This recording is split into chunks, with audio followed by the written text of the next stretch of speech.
ಆತ್ಮವಾಣಿ, ಶಾಂತಿ ನೀಡುವ ಆತ್ಮವಾಣಿ.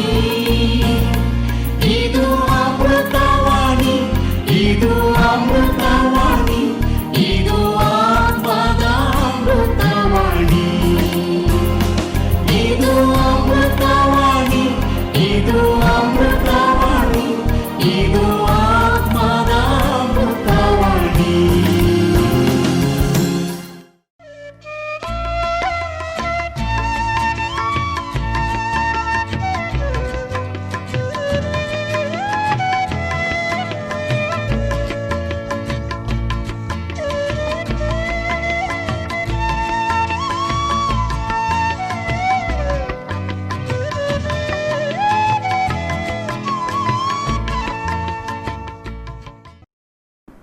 ಆತ್ಮ ಸಂತೃಪ್ತಿ ಕಾರ್ಯಕ್ರಮಗಳನ್ನು ವೀಕ್ಷಿಸ್ತಿರುವಂಥ ನನ್ನ ಪ್ರಿಯ ಸಹೋದರರೇ, ಸಹೋದರಿಯರೇ, ದೇವರ ವಾಕ್ಯವನ್ನು ನಾವು ಧ್ಯಾನ ಮಾಡುವ ಮೊದಲು ನಮ್ಮ ಶಿರಗಳನ್ನು ಬಾಗಿಸಿ ಪ್ರಾರ್ಥನೆ ಮಾಡೋಣ.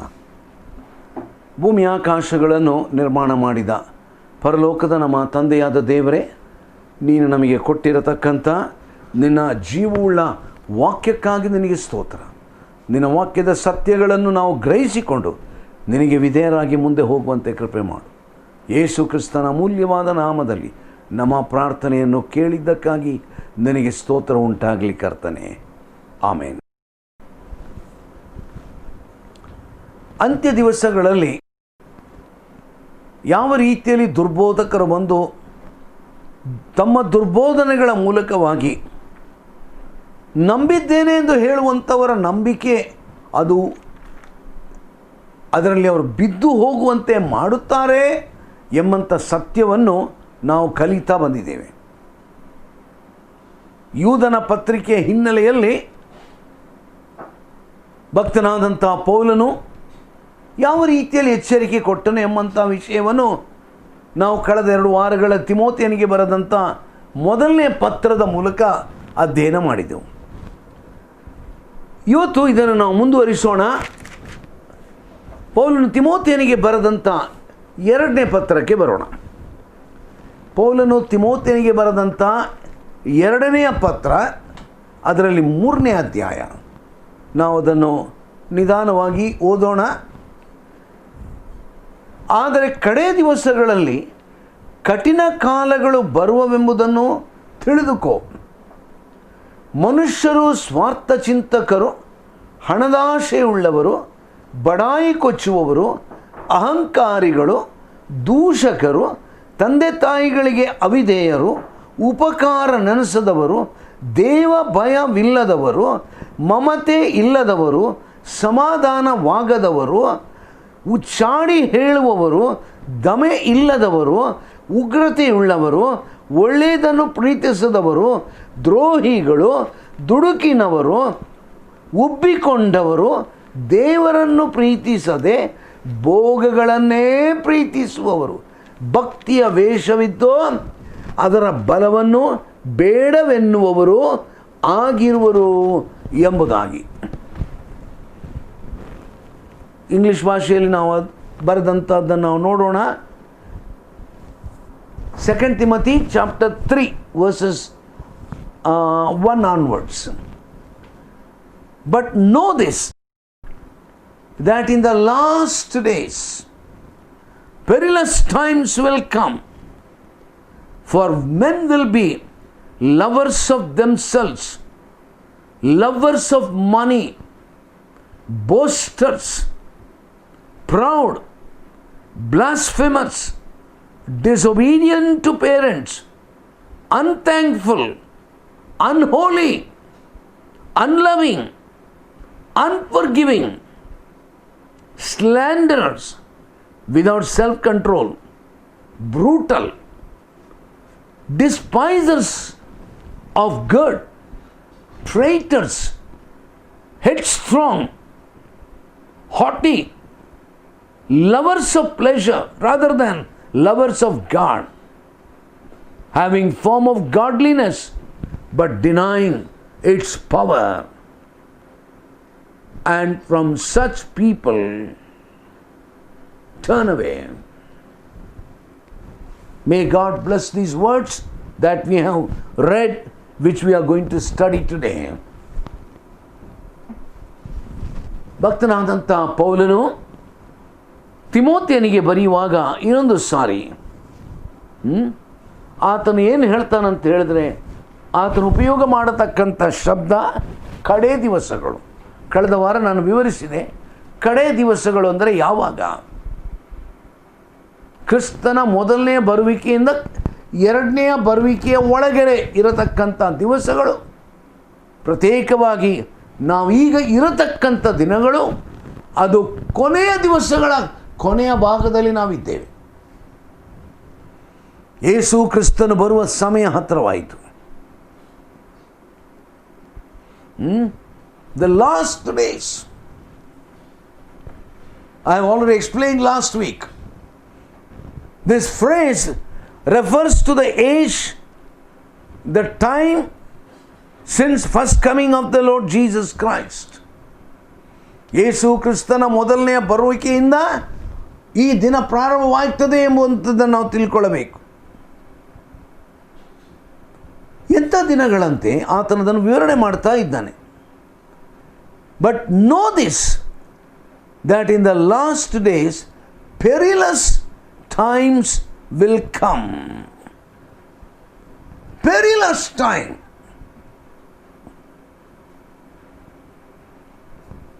ಇಂಗ್ಲೀಷಲ್ಲಿ ಪೆರಿಲಸ್ ಎಂಬುದಾಗಿ ಉಂಟು,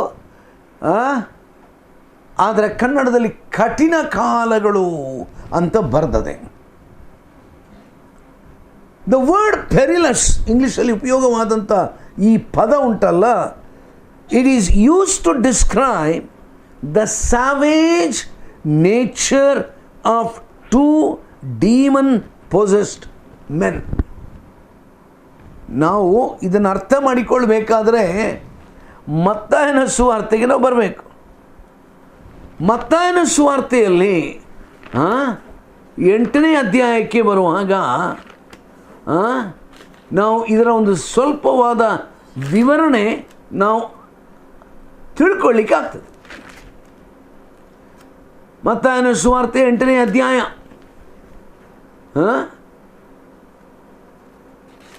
ಮತ್ತಾಯನು ಕರ್ತನಾದಂಥ ಯೇಸು ಕ್ರಿಸ್ತನ ಜೀವನ ಚರಿತ್ರೆಯನ್ನು ಆತನು ಬರೆಯುವಂಥ ವೇಳೆಯಲ್ಲಿ ಆತನು ಅನೇಕ ಮಾಡಿದಂಥ ಅದ್ಭುತ ಕಾರ್ಯಗಳ ಕುರಿತಾಗಿ ಆತನು ಮಾತನಾಡಿದ್ದಾನೆ. 28ನೇ ವಚನಕ್ಕೆ ಬರುವಾಗ 8ನೇ ಅಧ್ಯಾಯ 28ನೇ ವಚನದಲ್ಲಿ ನಾವು ಏನು ನೋಡ್ತೇವೆ ಅಲ್ಲಿ? When he had come to the other side to the country of the Gergesenes, there met him 2 demon-possessed men coming out of the tombs, exceedingly fierce, so that no one could pass that way.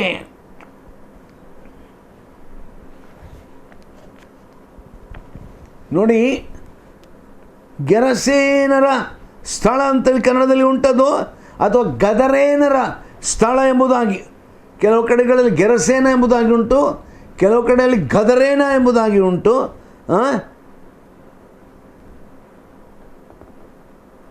What is this? ಗದರೇನ ಎಂಬುದಾಗಿ ಇಲ್ಲಿ ಉಪಯೋಗಿಸಲ್ಪಟ್ಟಂಥ ಈ ಶಬ್ದದ ಹಿನ್ನೆಲೆ ಯಾವುದಿದು? This refers to a small town on the lake opposite Tiberias. ನೋಡ್ರಿ, ಈ ಸತ್ಯವೇದ ಅದು ಕಟ್ಟುಕತೆ ಅಲ್ಲ. ಬೈಬಲ್ ಅದೊಂದು ಕಟ್ಟುಕತೆಗಳ ಗ್ರಂಥ ಅಲ್ಲ. ದೇವರ ವಾಕ್ಯ ನಿಜವಾಗಿಯೂ ಚರಿತ್ರೆಯಲ್ಲಿ ನಡೆದ ಘಟನೆಗಳ ಒಂದು ಚರಿತ್ರೆ ಅದು. It's a small town on the lake opposite Tiberias. ತಿಬೇರಿಯದ ಆ ಒಂದು ಲೇಕ್ನ ಎದುರುಗಡೆ ಇದ್ದಂಥ ಒಂದು ಸ್ಥಳ, ಒಂದು ಚಿಕ್ಕ ಪಟ್ಟಣ. Perhaps where the modern village of Kersa ಅಥವಾ ಕುರ್ಸಿ ಈಸ್ ಲೊಕೇಟೆಡ್. ಈಗ ಆ ಸ್ಥಳಕ್ಕೆ ಕೆರ್ಸಾ ಅಥವಾ ಕುರ್ಸಿ ಎಂಬಂಥ ಹೆಸರುಂಟು. Some ancient tombs are there. ಭಾಳ ಹಳೇ ಕಾಲದ ಗವಿಗಳು ಅಲ್ಲಿ ಉಂಟಂತೆ. ಟೂಮ್ಸ್, ಸತ್ತವರನ್ನು ಹೂಳಿಟ್ಟಂತಹ ಸ್ಥಳಗಳು. And the shoreline descends steeply into the water, exactly matching the description of the terrain in this account. ಆ ಸಮುದ್ರದ ಆ ಒಂದು ಭಾಗ ಈ ಒಂದು ಗವಿ ಪ್ರದೇಶಕ್ಕೆ ಅದು ತಾಗಿಕೊಂಡುಂಟದು. ಮತ್ತಾಯನು 8ನೇ ಅಧ್ಯಾಯ 28ನೇ ವಚನದಲ್ಲಿ ಏನು ಹೇಳ್ತಾನೆ? 2 men or 2 demon-possessed men. When he had gone to the other side to the country of the Gadarenes, there met him 2 demon-possessed men coming out of the tombs. ಗವಿಗಳಿಂದ ದೆವ್ವ ಪೀಡಿತರಾದಂಥ 2 ಮನುಷ್ಯರ ಮುಂದೆ ಬಂದರಂತೆ. ಇವರ ಸ್ಥಿತಿ ಹೇಗಿತ್ತಂತ ಹೇಳಿದ್ರೆ, evidently one person was more dominant than the other. ಒಬ್ಬರು ಇನ್ನೊಬ್ಬರಿಗಿಂತ ಮೇಲು ಎಂಬಂಥ ರೀತಿಯಲ್ಲಿ ಅವರಿದ್ದರು.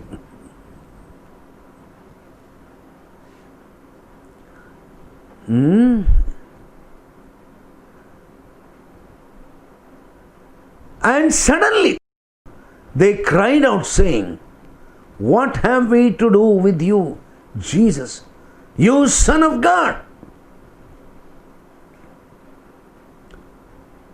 Have you come here to torment us before the time?"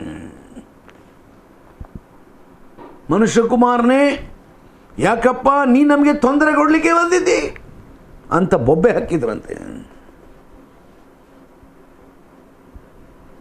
ನೋಡ್ರಿ, ಒಂದು ವಿಷಯ ನಾವು ತಿಳ್ಕೊಳ್ಬೇಕು. The demons not only recognize the deity of Jesus, ಯೇಸು ಕ್ರಿಸ್ತನ ದೈವತ್ವವನ್ನು ಈ ದುರಾತ್ಮಗಳು ಅವರು ಪರಿಚಯ ಮಾಡಿಕೊಂಡ್ರು. But also knew there was a divinely appointed time for their judgement. ತಮ್ಮ ನ್ಯಾಯ ತೀರ್ಪಿಗೆ ಒಂದು ದಿನ ಉಂಟು ಅಂತೇಳಿ ದೆವ್ವಕ್ಕೆ ಕೂಡ ಗೊತ್ತುಂಟು.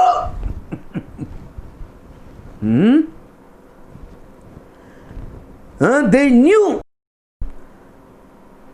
that there was a divinely appointed time for their judgment, and he would be their judge. Who will be their judge? Jesus Christ will be the judge. ನೋಡಿ, ಅವರ ತಿಳುವಳಿಕೆ ಒಂದು ರೀತಿಯಲ್ಲಿ ಸರಿಯಾಗಿತ್ತು. But it is one thing to know the truth and quite another thing to love the truth. ನೋಡಿ, ಈ ದಿವಸದಲ್ಲಿ ಅನೇಕರಿಗೆ ನಂಬಿದ್ದೇನೆ ನಂಬಿದ್ದೇನೆ ನಂಬಿದ್ದೇನೆ ನಂಬಿದ್ದೇನೆ ನಂಬಿದ್ದೇನೆ ನಂಬಿದ್ದೇನೆ ಅಂತ ಹೇಳುವ ನಾಮಕಾವಸ್ಥೆಯ ಕ್ರೈಸ್ತ ಜನಾಂಗ ಉಂಟಲ್ಲ, ಸತ್ಯ ಗೊತ್ತುಂಟು, ಆದರೆ ಅವರು ಸತ್ಯವನ್ನು ಪ್ರೀತಿ ಮಾಡುವುದಿಲ್ಲ. They know the truth, but they don't love the truth.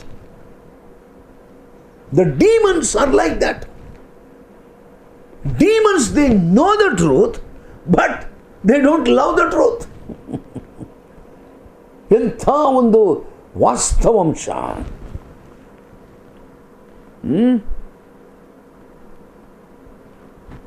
ಈಗ ಅವುಗಳು ಏನು ಹೇಳ್ತದಂತೆ,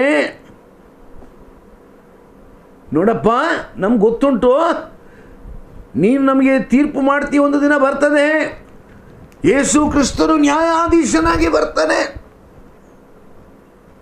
ಆಗ ನಮ್ಮೆಲ್ಲರೂ ನಿನ್ನ ನರಕಕ್ಕೆ ಕಳಿಸ್ತೀವಿ. ಗೊತ್ತು ನಮಗೆ, ಗೊತ್ತು ಗೊತ್ತು ಗೊತ್ತು. C, they know the truth. ಈ ದಿವಸ ಕ್ರೈಸ್ತರಂತ ಹೇಳುವ, ನಂಬಿಕೆ ಉಂಟಂತ ಹೇಳುವವರಿಗೆ ವಾಕ್ಯದ ಸತ್ಯ ಗೊತ್ತುಂಟಾ ಇಲ್ವಾ? ಗೊತ್ತುಂಟು. ಬೈಬಲ್ ಓದಿದ್ದೀರಾ ಇಲ್ವಾ? ಗೊತ್ತುಂಟು. ಬೈಬಲ್ ಓದಿದ್ದೀರಿ, ಸತ್ಯ ಗೊತ್ತುಂಟು. ಯೇಸು ಕ್ರಿಸ್ತನು ನ್ಯಾಯಾಧೀಶನಾಗಿ ಬರ್ತಾನೆ. ಯೇಸು ಕ್ರಿಸ್ತನು ಹಾಗೆ ಬರ್ತಾನೆ, ನ್ಯಾಯಾಧೀಶನಾಗಿ ಬರ್ತಾನೆ. ನೋಡಿ, ಯಾವ ಕ್ರೈಸ್ತನು ಅಂತ ಹೇಳುವವನಿಗೆ ಇದು ಗೊತ್ತಿಲ್ಲ ಅಂತ ಹೇಳ್ಬೋದು? ನೋಡು, ಯಾರಿಗೆ ಗೊತ್ತಿಲ್ಲ ಅಂತ ಹೇಳ್ಬೋದು? ನಂಬಿದ್ದೇನೆ ನಂಬಿದ್ದೇನೆ ನಂಬಿದ್ದೇನೆ ಅಂತ ಹೇಳುವವರಲ್ಲಿ ಗೊತ್ತಿಲ್ಲ ಅಂತ ಯಾರು ಹೇಳಬಹುದು? ಗೊತ್ತುಂಟು ನನಗೆ. ಅಪೊಸ್ತಲರ ವಿಶ್ವಾಸ ಪ್ರಮಾಣವನ್ನು ಅರಿಕೆ ಮಾಡುವಾಗ ಬರತಕ್ಕಂಥ ನ್ಯಾಯ ತೀರ್ಪಿನ ವಿಚಾರದಲ್ಲಿ ನಾವು ಒಪ್ಪಿಕೊಳ್ತೇವೆ. ಯೇಸು ಕ್ರಿಸ್ತನು ಬೇಗನೆ ಬರ್ತಾನೆ, ಒಪ್ಪಿಕೊಳ್ತೇವೆ. ಯೇಸು ಕ್ರಿಸ್ತನು ರಕ್ಷಕನಾಗಿ ಬಂದನು, ಒಪ್ಪಿಕೊಳ್ತೇವೆ. ಕನ್ಯಾ ಮೇರಿಯಲ್ಲಿ ಯೇಸು ಕ್ರಿಸ್ತನು ಹುಟ್ಟಿ ಬಂದನು, ಒಪ್ಪಿಕೊಳ್ತೇವೆ. ಸತ್ಯ ಗೊತ್ತುಂಟು. We know the truth, but we don't love the truth. And we don't want to love the people who follow the truth.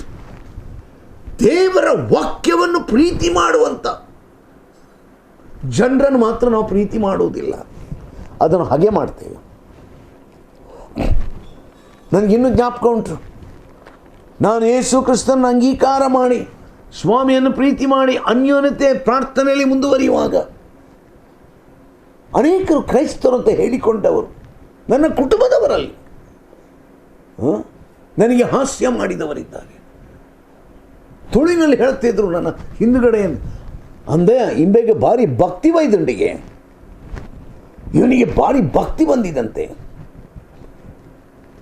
ಅವನಿಗೆ ಭಾರಿ Bible ಓದ್ತಾನಂತೆ.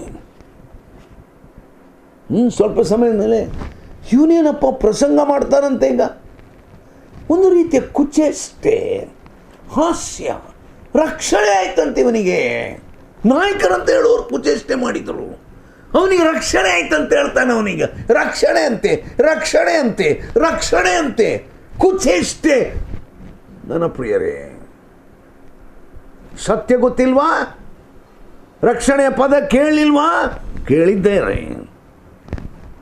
You know the truth, but you don't love the truth. This is the nature of a demon possession. ದೆವ್ವ ಹಿಡಿದಂಥವರು ಮಾಡುವಂಥ ವಿಧಾನ ಇದು. ಅದಕ್ಕಾಗಿ ವಾಕ್ಯ ಹೇಳ್ತಾ ಉಂಟು, ತಿಮೋತಿಯನಿಗೆ ಬರೆಯುವಾಗ ಆತನು ಏನು ಹೇಳ್ತಾರಂತೆ, but know this that in the last days perilous times will come. For men will be lovers of themselves, lovers of money. They love themselves, not God. They know the truth. ಸತ್ಯ ಗೊತ್ತುಂಟು.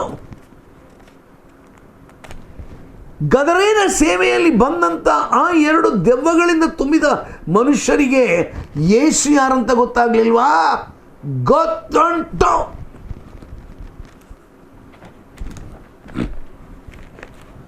They know the truth,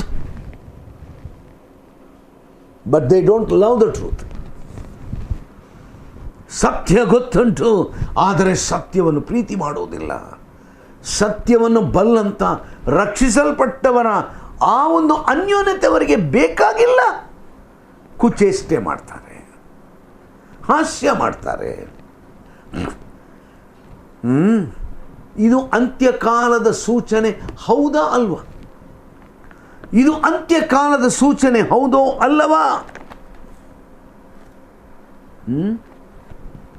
ಭಕ್ತನಾದಂಥ ಪೌಲನು ತಿಮೋತಿಯನಿಗೆ ಬರೆಯುವಾಗ ಆತನು ಹೇಳಿದಂಥ ಮಾತು, perilous times. What do you mean by perilous times? ಕಠಿಣ ಕಾಲಗಳು ಬರ್ತದಂತೆ. What do you mean by the perilous time? The word perilous is used to describe the savage nature of 2 demon-possessed men, which I have explained to you now. ದೆವ್ವ ಪೀಡಿತರಾದಂಥ ಆ 2 ಮನುಷ್ಯರು ಗದರೇನೆ ಸೀಮೆಯ ಆ ಗವಿಗಳಿಂದ ಬಂದ್ರಂತೆ.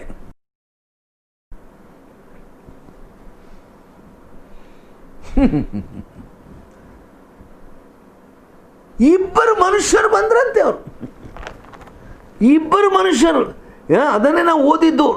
When he had come to the other side to the country of the Gadarenes, there met him 2 demon possessed men. Demons ಅಲ್ಲ, demon possessed men, ದೆವ್ವ ಹಿಡಿದಂತ ಮನುಷ್ಯರು, human beings. ಇನ್ನು ಅನೇಕ ವರ್ಣನೆ ಮಾಡಬಹುದು. ಸ್ವಲ್ಪ ಆಲೋಚನೆ ಮಾಡ್ರಿ.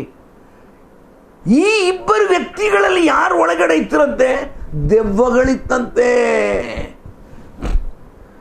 ನನ್ನ ಪ್ರಿಯರು, ಇವತ್ತು ನಾವು ಏನು ಹೇಳೋಣ ಹಾಗಾದರೆ?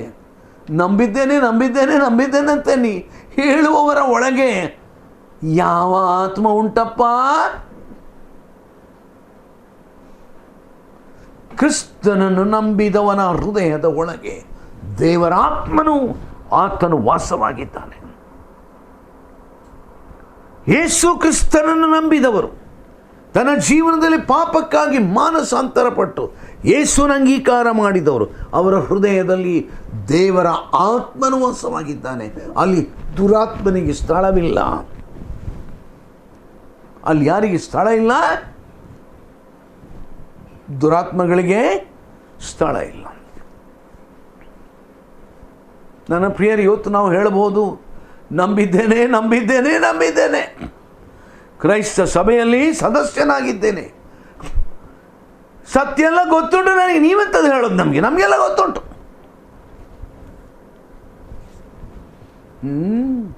ಇದು ಇದು ಈ ದಿವಸದ ಒಂದು ದುರಂತ. ಹೌದೋ ಅಲ್ಲವ? ಸತ್ಯ ಗೊತ್ತುಂಟು. ನೀವು ಪ್ರಸಂಗ ಮಾಡೋದು ಅದೆಲ್ಲ ಗೊತ್ತುಂಟು ನಮಗೆ. ಅದೆಲ್ಲ ನಮಗೆ ಅಂತದ್ದು ಹೇಳೋದು. ಅದೆಲ್ಲ ಗೊತ್ತಿಲ್ಲದವರಿಗೆ ಹೇಳಿ ಅಂತ ಹೇಳುವಂಥ ಅತಿರಥ ಮಹಾರಥರು ಈ ದಿವಸದಲ್ಲಿದ್ದಾರೆ.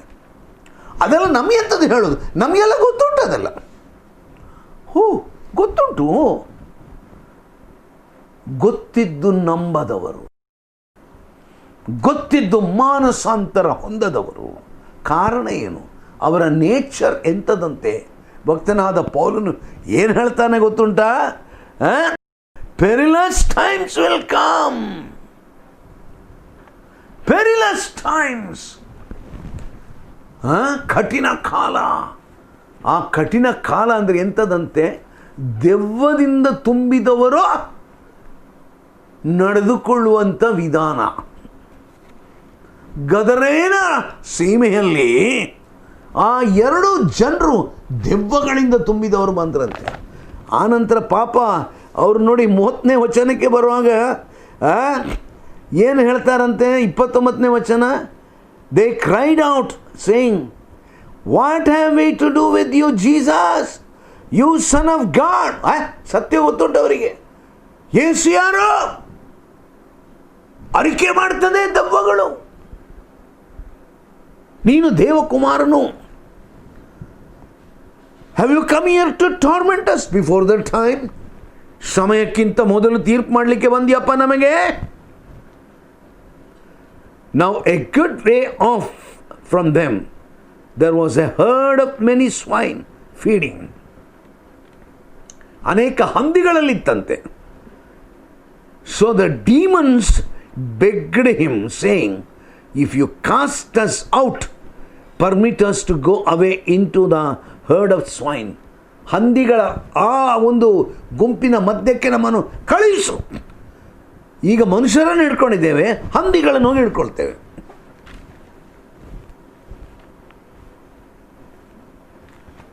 ಆಮೇಲೆ ಅವನು ಆ ದೆವ್ವಗಳು ಹೇಳಿದ ಹಾಗೆ ಮಾಡಿದ. Suddenly the whole heard of swine ran violently down the steep place into the sea and perished in the water. Perilous times. ಅರ್ಥ ಆಯ್ತಾ ಈಗ? ಕಠಿಣ ಕಾಲಗಳು. ಅದು ಏನದು ಕಠಿಣ ಕಾಲಗಳು? ದೆವ್ವಗಳ ಬೋಧನೆಗಳು. ನಂಬಿದ್ದೇನೆ ಅಂತ ಹೇಳುವುದು, ಸತ್ಯ ಗೊತ್ತಿದ್ದರೂ ಸತ್ಯವನ್ನು ಹಿಂಬಾಲಿಸದಂಥ ದುಸ್ಥಿತಿ. ಪ್ರಿಯರೇ, this is the time that you repent. ಮಾನಸಾಂತರ ಪಡ್ರಿ, ಕರ್ತನ ಕಡೆಗೆ ತಿರುಗಿರಿ, ಪ್ರಾರ್ಥನೆ ಮಾಡೋಣ. ಭೂಮಿ ಆಕಾಶಗಳನ್ನು ನಿರ್ಮಾಣ ಮಾಡಿದ ಪರಲೋಕದ ತಂದೆಯಾದ ದೇವರೇ, ನೀ ನಮಗೆ ಕೊಟ್ಟಂಥ ನಿನ್ನ ಜೀವವುಳ್ಳ ವಾಕ್ಯಕ್ಕಾಗಿ ಸ್ತೋತ್ರ. ನಿನ್ನ ವಾಕ್ಯದ ಸತ್ಯಗಳನ್ನು ನಾವು ಗ್ರಹಿಸಿಕೊಳ್ಳುವುದು ಮಾತ್ರವೇ ಅಲ್ಲ ಸ್ವಾಮಿ, ನಿನಗೆ ವಿಧೇಯರಾಗಿ ಯಥಾರ್ಥವಾದಂಥ ನಂಬಿಕೆಯೊಡನೆ, ಹೃದಯಪೂರ್ವಕವಾದ ಪರಿವರ್ತನೆಯೊಡನೆ ನಿನ್ನನ್ನು ಹಿಂಬಾಲಿಸಲಿಕ್ಕೆ ಕೃಪೆ ಕೊಡು. ಯೇಸುವಿನ ದಿವ್ಯನಾಮದಲ್ಲಿ ಪ್ರಾರ್ಥನೆ ಕೇಳಿದ್ದಕ್ಕಾಗಿ ನಿನಗೆ ಸ್ತೋತ್ರ, ಘನಮಾನ, ಮಹಿಮೆಗಳು ಉಂಟಾಗಲಿ. ಆಮೇನ್.